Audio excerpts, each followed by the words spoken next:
oyentes y servidores de la palabra, un espacio para la escucha y reflexión del Evangelio. Misioneros claretianos, noviciado Jesús Aníbal Gómez. Oye, amigo mío, hoy vengo hasta ti para compartir. Domingo de la 28ª semana del tiempo ordinario. Del Evangelio de Marcos, capítulo 10, versículos del 17 al 30. Vende cuanto tienes y dáselo a los pobres.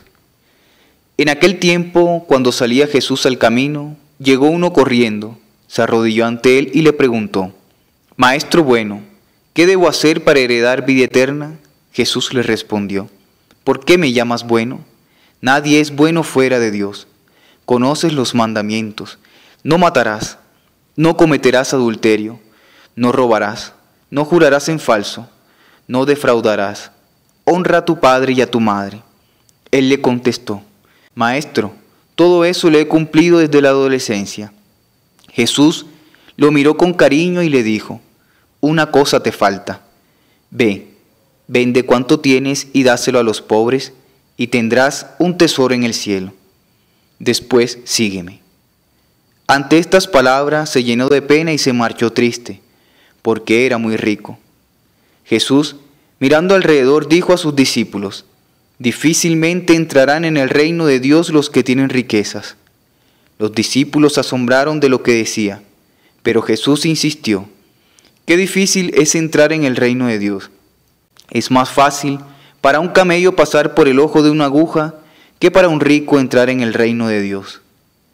Ellos, llenos de asombro y temor, se decían: entonces, ¿quién puede salvarse? Jesús los quedó mirando y les dijo: para los hombres es imposible, pero no para Dios, porque para Dios todo es posible.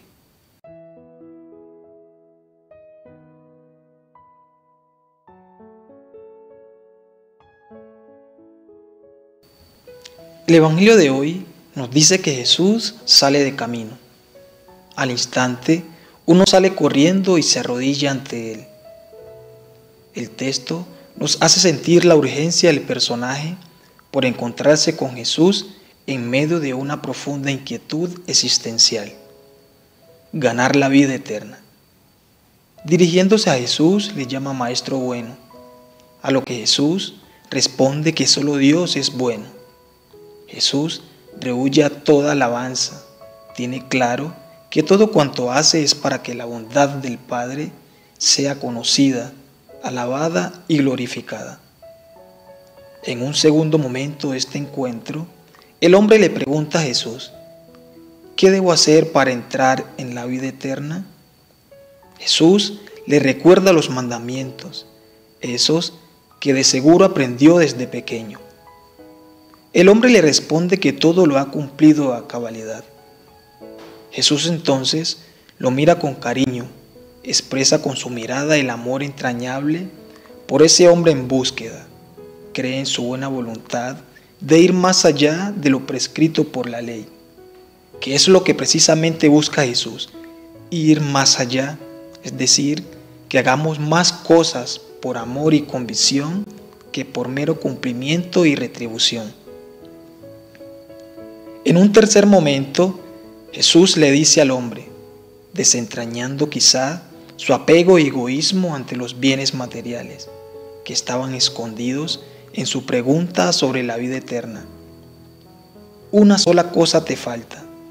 Vende cuanto tienes y dáselo a los pobres, así tendrás un tesoro en el reino de los cielos. Al oír esto, el hombre se fue muy triste, porque era muy rico. Jesús le ha orientado a vivir su vida en otra dinámica. Él buscaba dos cosas en aquel hombre. La primera, que éste aprendiera a vivir libre, desprendido de toda posesión y egoísmo. Y la segunda, que consciente de la realidad de pobreza de sus hermanos, todo aquello que poseía lo pusiera al servicio de los más necesitados de forma generosa y libre. Jesús quería invitarlo a vivir la alteridad, quería invitarlo a vivir más desde el ser que desde el poseer. Jesús no condena la riqueza como tal, condena Toda riqueza que acumulada egoístamente no se pone al servicio de los demás o que se amasa a costa del empobrecimiento o sufrimiento de otros.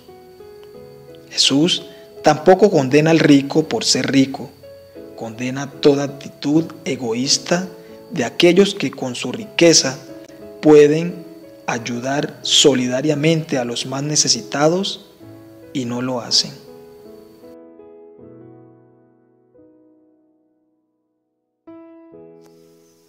Oyentes y servidores de la palabra.